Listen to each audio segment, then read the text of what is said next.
Hello, and welcome to CheersToFearYT, where we take horror films and turn them into drinking games. We're your two hosts. I'm Alex. And I'm Tucker. Today, we will be making a drinking game for the latest horror movie by director James Wan, Malignant. Alex and I are both big fans of James Wan, as you can see by the number of episodes that we have created based around the movies that he's directed. Malignant is about Madison, who after a fight with her husband, starts having dreams about a shadowy figure named Gabriel murdering people around the Seattle area. Desperate to find out who the entity is, Madison and her younger sister Sydney go back and open up old wounds about Madison's childhood to find out who Gabriel really is. This is generally where we would have a spoiler warning in the video, but we will not be discussing anything that has to do with spoilers, so you will be able to see this video before watching the movie and hear our recommendation. Some of the main spoilers are way too juicy to even discuss on this channel. We will, however, be using the clips from the trailers, so if you're trying to avoid those, this is your warning. Even though we will post a list of our rules on screen now for you, we will also present the rules in depth for the Malignant drinking game. It should never be surprising that a horror movie drinking game we play will start with death. If you see somebody die on screen, take a sip from your drink.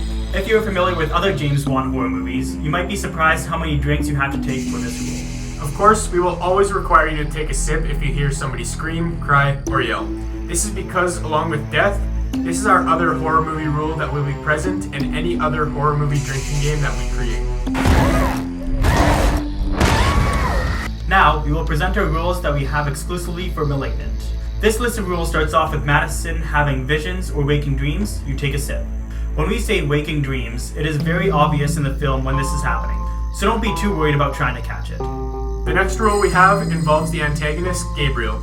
If you see Gabriel, the shadow figure, on screen, take a sip. Speaking of Gabriel, this upcoming rule involves him as well.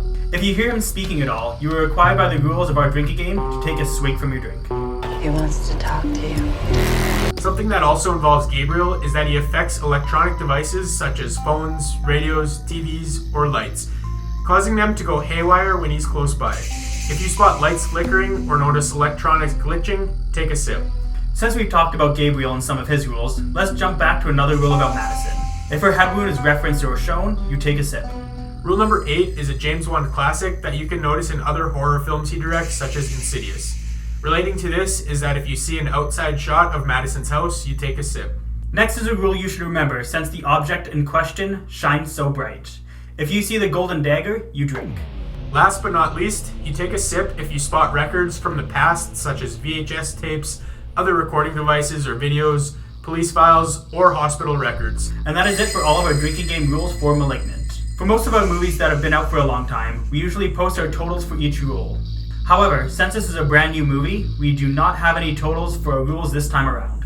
So while we didn't have a grand total of drinks for this movie, I would venture a guess and say that it's probably around 4.5 drinks at least. Specifically for a couple rules, mainly the outer house shots. That happened quite often, and there's not even a way to mercy that rule, honestly, because it's always a new scene where you see the house, and it happens a lot. So there's quite a few drinks there. And speaking about mercy rules, we had to mercy the death rule at least on a couple occasions. Yeah. So there's at least more than 10 drinks for death, which for a James Wan film is quite a bit. I guess speaking of rules, there was a lot that we could have added. Like, we thought of a few things before making a total of 10, which we do now. For our earlier entries, we generally had a few more, but we generally like to cut it down to 10 now, just so you can experience the drinking game at its fullest for the most part. And it's just a nice round number, and having too many rules is just harder to remember, I guess. Exactly, yeah. However, in saying that, some of the new left out rules were if Gabriel's mentioned, His name is Gabriel. pregnancy's brought up in any way, or when Madison is accused of lying, but most notably jump scares, which is surprising since this is a James Wan film. Yeah. I guess the last James Wan movie that wasn't really riddled with jump scares was the first Saw movie. Yeah. And besides that, except for like movies where he doesn't direct in a horror setting like Aquaman. Yeah. But other than that, there was not a lot of jump scares besides the first few minutes. Oh yeah. Like, even through the whole movie there may have been 1 or 2, maybe 3 jump scares, and some of them were just very minor and even stretches to call jump scares. But from the trailer, you kind of think that there's going to be a lot more. The trailer did a good job of not ruining the movie, for starters. but they also kind of misled us as to what the story was. Yeah. And I've seen a lot of people comment on various videos, and they basically just wrote this movie off because they say jump scares are a cheap scare. And that's probably from them looking at the trailer and assuming there's a lot of jump scares. Mm-hmm. Also, it's just a James Wan trope. But yeah, this movie didn't have a lot, and I personally like that there isn't a lot of jump scares. Yeah. It's a nice change from James Wan. Mm-hmm. And like I did say about those people commenting, a lot of directors do try to use it for a cheap scare. That's why it kind of has a bad rep. But yeah, I don't know. I think this movie was better without them, honestly. On the topic of how we were expecting jump scares like it was in the trailer, there was a lot of things that we were not expecting with this film, such as I feel like it shared so many subgenres of horror. Oh yeah. Such as like supernatural, slasher movies. Yep. It had a lot. There was even some crime in there, some crime investigation. It was completely unexpected and out of left field, especially watching other movies recently, such as Don't Breathe 2, where almost everything was in the trailer. Yeah, all the important scenes were. Yeah. So yeah, and saying that the trailer may have misled us a bit, but we were happy with the direction that it took, and we were happy that it didn't spoil the best parts in the trailer, like Don't Breathe 2, like you mentioned. And the tone of the movie was not what we were expecting based on what we saw in the trailers, which I personally really liked, but a lot of people probably didn't like because they didn't get what they expected, I guess. Yeah, especially with teenagers nowadays, if people want to go to movies to see jump scares, if they don't see jump scares, they're probably going to be disappointed with this movie. Yeah. Especially just the overall tone of it. It's not a typical James Wan movie. So if you're expecting something very similar to a lot of his other work, you're going to be a little bit disappointed. Yeah. Especially if you like that kind of thing. But at the same time, I think this movie was really well done. I'd say it's one of his better movies, but we'll get into that in a minute here. So we'll go into a little bit of points about the movie specifically, starting with character development. There wasn't a ton of character development put into the film, apart from the focus on Madison and Gabriel, which are the two main characters that you want to focus on. And in my eyes, it kind of worked for this movie. I know a lot of videos we have complained about the side characters having no backstory or anything, and we don't care about them. But for this movie, it's a little bit different, and it's not even really about the side characters. It's all about the two people at the as the subject matter for the film. And yeah, to me, they did a really good job of giving backstory to Madison and even Gabriel in the opening sequence, and it was engaging with that alone. Yeah. And on the topic of Madison, who's played by Annabelle Wallis, she's also the lead actress that plays Mia in the first Annabelle movie, which we've already reviewed. You can check that out on our channel. She was okay in Annabelle, nothing too special, but I feel like she did a really good job in this movie, and she kind of stepped it up a notch. Oh yeah. But yeah, in Annabelle 2014, James Wan was also a producer for that, so maybe that's where he found Annabelle. Oh yeah, I'm sure that's kind of where she crossed his radar, and I assume he probably reached out to her to play that role in this movie. Yeah. But yeah, Annabelle Wallis and James Wan do have a connection. Yep. So speaking of James Wan, working on an original film that is not a sequel or spin-off in any way since, 2013 with The Conjuring? 2013 with The Conjuring, yeah. Super, super good. Oh yeah, it's a big sigh of relief finally getting a new original movie from James Wan. Yeah, and yeah, just overall having a completely unique, fresh idea made this honestly one of my 2C movies of the year. Oh yeah. So one thing I want to mention, just on a side note, is our experience in the theater. There was a fucking moth in the theater, and it was on the screen. The only source of light, of course, is the theater screen, so it's always going to the screen, and it was such a piss off. Eventually, I ended up just ignoring it, but it was always there, and it was always present. And another thing that was really annoying, especially in the beginning during the previews, was the lights on the side, like lighting up the stairs, I guess. One of them was flickering, and it was constantly flickering, and every time it happened, we were looking over at it because it was like right in our peripherals. Yeah. And at least when the movie started, that all the lights were shut off, so we didn't see it during the movie. But then there was flickering lights in the movie, which was a funny coincidence, and we just felt like it was important to point that out because of that. So going back to the movie itself, it jumps right into the action and gave us a peek of kind of what's to come, what we should expect from the movie. Yeah, like especially with the title sequence, it was it was short, but it was also effective in showing us like kind of what to expect in a way. And then even after the title sequence, it kind of just went straight into the action, and you know, it just jumped right in, like you said. Yeah. So I guess the lights flickering was really the only downside that I could really pick out from the movie. Yeah, it kind of felt out of place, and I think it was there just as a placeholder to make it more suspenseful and spooky, I guess, just to add more effect for the cinematography of the film, I guess. Yeah, the opening scenes especially. Oh yeah, and I guess that's the part that you can make this a supernatural slasher because of that, because it's not really explained, it's just kind of present, and it's pretty much the one and only complaint about the movie that we have, which is saying a lot, especially for newer horror movies. We don't generally have only one negative thing to say about it, so it's a nitpick, and we kind of can shrug it off, but it stuck out to us a bit, but it didn't make it a bad movie in any means. Now let's move on to the twist of the movie, I guess, without spoiling anything, of course. We've never been so close, yet so far in guessing what the twist is. Yeah. Like, I know I've seen a lot of people online saying that they predicted the twist, and I believe them to an extent, but I don't believe that they predicted exactly what the twist was. Like, it's easy to predict one minor part about the twist, but they didn't guess what it fully was.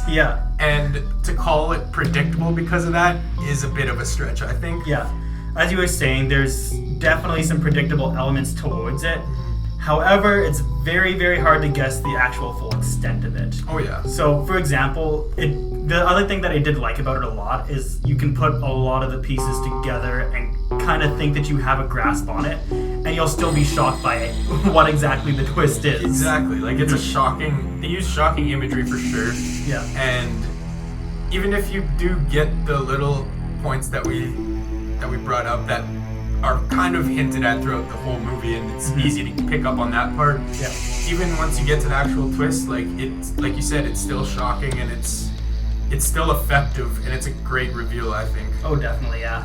So there's also not a lot of gore for a quote-unquote slasher movie here, but when you see it, it's pretty damn prevalent and well done, I'd say. Oh yeah, the effects and of course it's a big budget movie. The special effects should be good, and it was not over the top like you see in some slashers. It looked realistic, and it was believable, the amount of blood and gore that you saw from some of the scenes. But it wasn't super prevalent, and I know we were critical on Candyman for not being graphic enough because it's also a slasher, and we wished we saw more of it for Candyman. For this movie, because of the tone of the movie and just the way that it was executed, we felt like it didn't need more gore, and the amount that they used was effective enough. And I don't know, I guess that's why we're less critical about this one with gore than Candyman, just simply because of the tone of Candyman felt like there should have been more gore. Yeah. Back on topic to the movie overall, cinematography was great, same with direction was immaculate because you have James Wan back at the helm.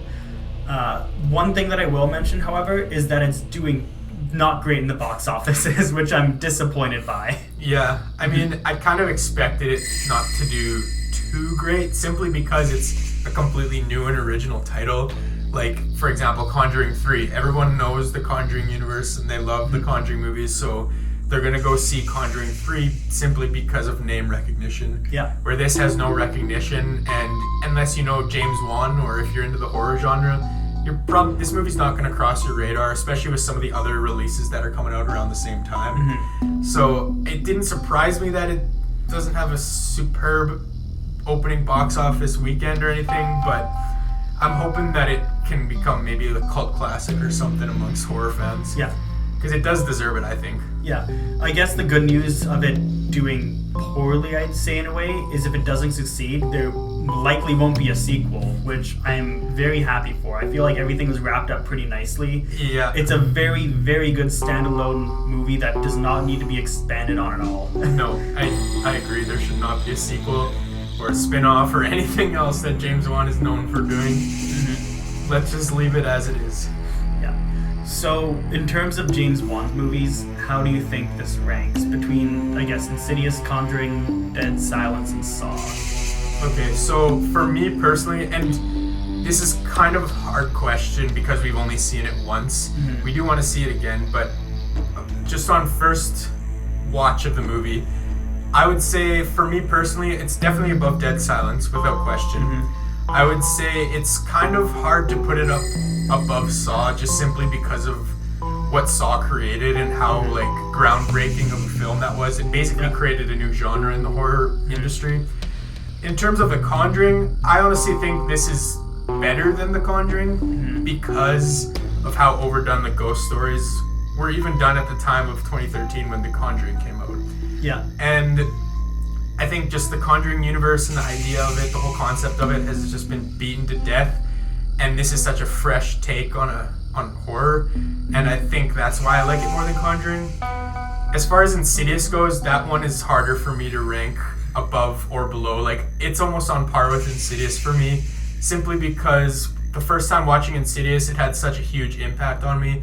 And in terms of modern horror, Insidious is one of my favorites, as I've said before on the channel. But yeah, this depending how it holds up on rewatch, this might be up there with Insidious and Midsommar and other movies that I've mentioned. Yeah.